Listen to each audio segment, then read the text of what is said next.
Maraming hugot si Vice Ganda ngayon at lumalabas yon sa noontime show nila.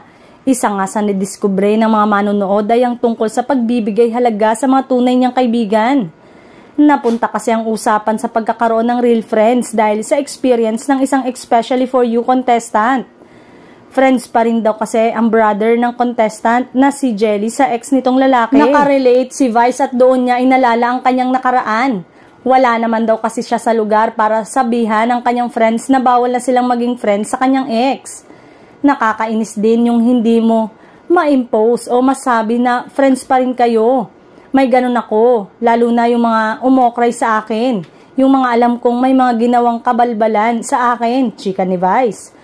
Although masakit daw yun kay Vice, mas binibigyan niya ng halaga na lang ang kanyang mga tunay na kaibigan. Hindi mo masabi na dapat hindi kayo friends kasi karapatan niya yun. Pero may sakit, lalo na kapag alam mong, di ba mas close tayo, say pa ng Unkabaugable Star.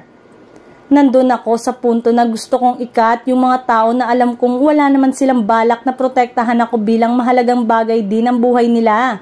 Nasa point na ako na sino ba yung real friends ko? Sino yung may mga magandang intensyon? Kwento pa rin ni Vice. Nag-agree rin sa hugot ni Vice ang kanyang mga It's Showtime co-host pati rin ng Madlang People.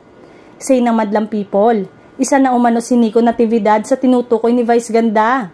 Maging ang kaibigan na si Billy Crawford at Wilbert ng hashtag.